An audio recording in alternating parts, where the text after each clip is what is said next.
Un petit rappel pour ceux qui ne connaissent pas vraiment l'histoire de la formation du système solaire. Donc, on remonte à pratiquement 5 milliards d'années. Il y a l'effondrement de ce qu'on appelle un nuage moléculaire qui est formé d'un disque de poussière qui va s'écraser, former un disque.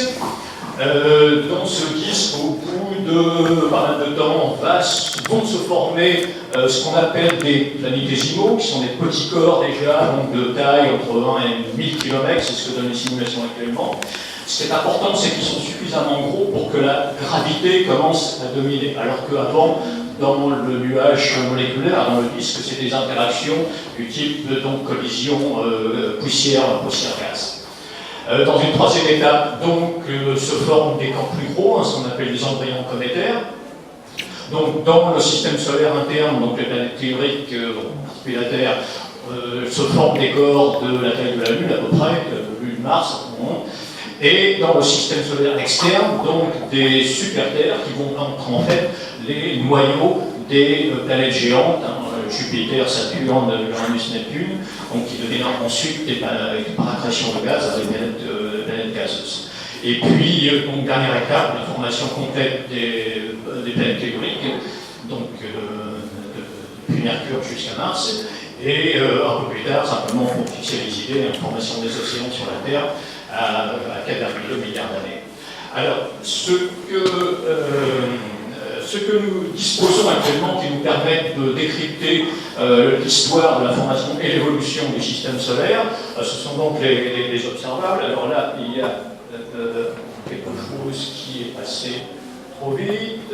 Alors, les premiers observables, vous les connaissez, ce sont les planètes. Donc, tout à l'heure, on a parlé, donc je vais passer rapidement. Donc, il y a simplement un certain nombre de propriétés qui sont résumées ici. Mais c'est parce qu'il nous intéresse maintenant. Donc, un peu plus proche des comètes, ce sont les astéroïdes, donc des millions de petits corps donc, qui se situent entre l'orbite essentiellement de Mars et de Jupiter.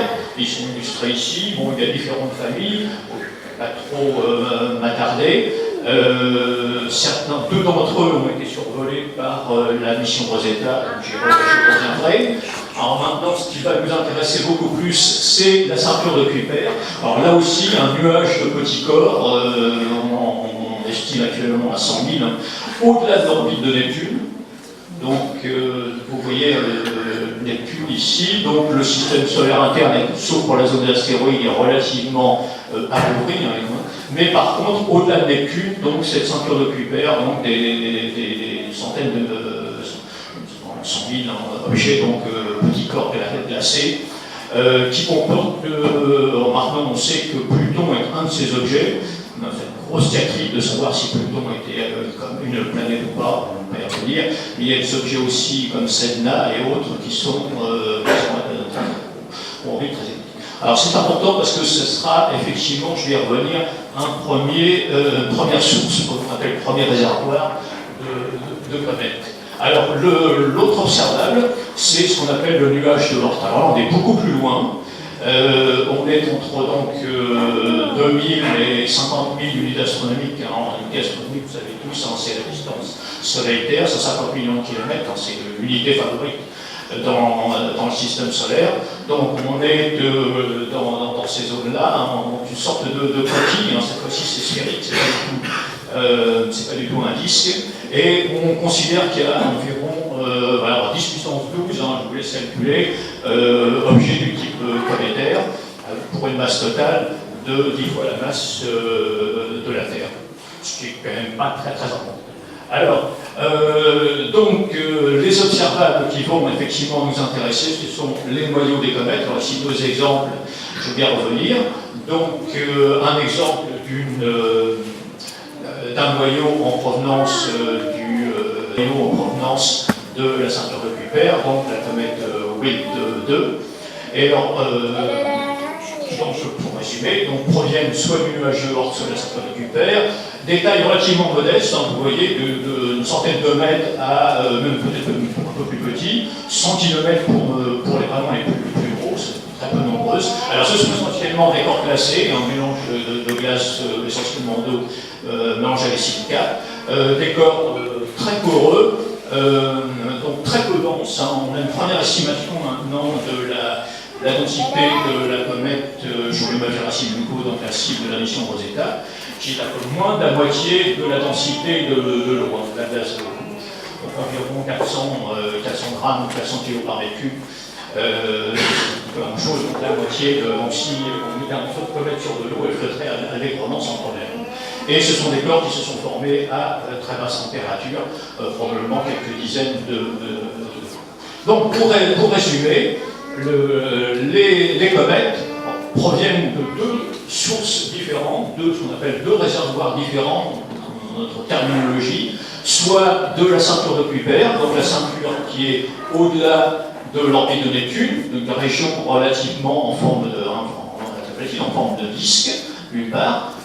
Alors c'est ce qui va former donc les comètes de courte période, lorsqu'elles vont migrer sous l'influence des différentes planètes vers l'intérieur ou vers l'extérieur. Mais celle qui nous intéresse, c'est bien sûr celle qui migre vers l'intérieur du système solaire, pour finalement former ce qu'on appelle la famille des comètes de Jupiter, dont fait partie Churyumov-Gerasimenko, celle qui nous intéresse, avec des périodes de typiquement 5 années, et puis le nuage sphérique beaucoup plus lointain, puisque cette partie-là, vous voyez, se retrouve au centre quasiment minuscule, qui, elle, est beaucoup plus vaste, et qui fournit donc les comètes dites de longue période, ou les comètes nouvelles. Alors, longue période type Halley, c'est à peu près 75 heures de période, et les comètes complètement nouvelles, un seul passage. Alors celle que vous avez probablement entendu parler, c'est Danassadé, donc les plus spectaculaires, Albob, Hyakutake, et plus récemment la comète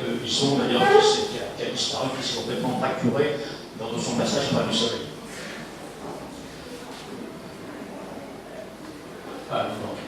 Voilà, alors juste pour vous rappeler les éléments importants d'une comète, hein, les deux queues, alors on les voit là sur les images, donc la queue de gaz et de poussière, essentiellement formée ici, une couleur blanchâtre à cause des poussières, la queue de gaz ionisé, donc plutôt bleu à cause de l'abondance de certains ions.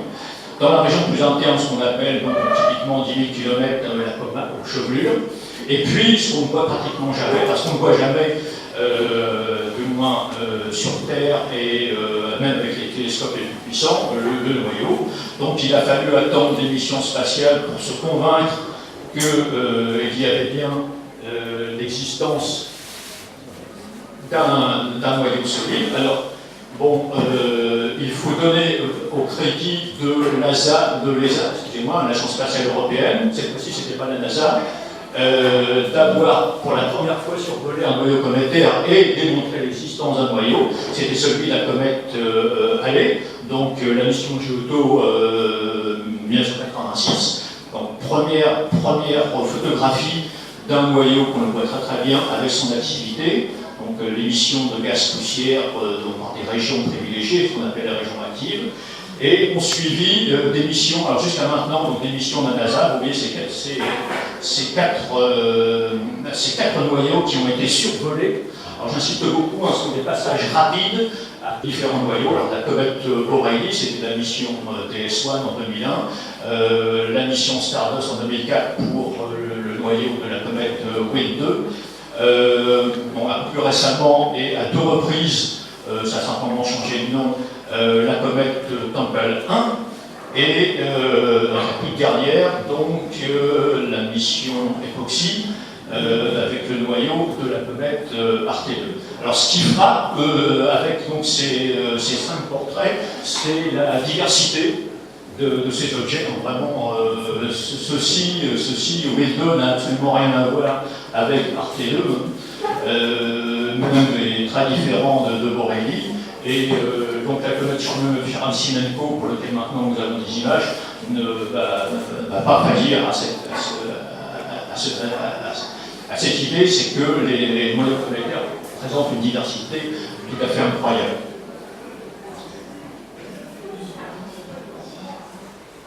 Alors, ce qui distingue bien sûr les comètes, c'est leur activité par rapport aux autres objets du système solaire, et en particulier puis par rapport aux astéroïdes, donc activité qui est essentiellement due à la sublimation des glaces et essentiellement donc la sublimation de l'eau. Alors, comme l'expliquait Michel Marcelin avant, passage directement de l'état solide de la glace à l'état de vapeur, en passant par la phase liquide à cause de l'élection de pression. La vapeur d'eau se sublime, entraîne des grains de poussière de taille de millimètres plus petits ou même jusqu'au centimètre, donc tout dépend du niveau d'activité, et ce qui va donc créer l'activité à partir, alors, en général, de zones acidulité, comme on le voit ici, mais on observe non seulement, alors dans le cas ici de Arte 2, donc la mise en évidence de la vapeur d'eau, mais aussi de la glace d'eau, c'est-à-dire des grains de glace qui ont pu être détectés dans la coma, et aussi du CO2, donc de dioxyde de carbone, lui aussi sublimé. Alors en moindre quantité, on parle de quelques pourcents par rapport à la glace d'eau, mais enfin, c'est important au point de vue cosmologique. Ce qui nous intéresse également, alors là aussi, c'est, vous voyez, donc il y a un résumé de l'abondance des différents composés moléculaires, molécules et essentiellement molécules donc, qui ont été détectées jusqu'à maintenant. Donc vous voyez que l'eau se taille la part de l'ion. Alors CO, monoxyde de carbone, dioxyde de carbone important, pour un certain nombre de corps moins concrets d'ammoniac, vous voyez, méthane, éthane, etc., c'est des molécules organiques complexes. On pense qu'ils se sont formés par suite de ce qu'on appelle réaction de photolyse, c'est-à-dire de l'interaction du rayonnement UV avec des molécules plus simples. Ceci a été démontré en laboratoire. Et alors, une des grandes idées qui prévaut pour l'apparition de la vie sur la Terre, c'est que justement, pendant à une époque très ancienne, il y a eu un bombardement très intensif de comètes sur la Terre qui ont apporté non seulement l'eau des océans, mais aussi ces molécules prébiotiques qui ont ensuite ont évolué et auraient donné donc des molécules finalement plus complexes et finalement la vie. Donc un des enjeux de la mission Rosetta, c'est d'essayer de comprendre et de détecter de façon beaucoup plus précise ces molécules prébiotiques. Voilà, alors l'activité communautaire, bien sûr, a déjà été observée sur Arte 2, on espère répondre davantage avec la mission Rosetta à comment fonctionne une comète, la région active, le développement en fonction de qu'est-ce qui est dû à l'évolution, qu'est-ce qui était vraiment dû à la constitution originale, etc. Voilà. Et notre question, c'est on aimerait bien comprendre ce qu'est la structure interne du noyau cométaire. Alors ici, il y a plusieurs concepts qui ont été proposés jusqu'à maintenant, donc c'est aussi un des grands enjeux de la mission Rosetta. Un autre, c'est bien sûr l'origine des comètes. Alors, diagnostic. Ceci, alors c'est un petit peu technique, ça se fait avec ce qu'on appelle le rapport isotopique du deutérium sur l'hydrogène. Alors pourquoi deutérium sur l'hydrogène? Parce que le deutérium en fait a été formé une fois pour toutes à l'époque du Big Bang, à la création de l'univers. Il ne s'est plus formé depuis. Et l'abondance relative du deutérium sur l'hydrogène est une signature, si vous voulez, de l'origine d'un corps donné. Alors on voit effectivement ici, alors il y a effectivement le rapport deutérium sur hydrogène qui est tracé simplement ici en fonction des différents objets.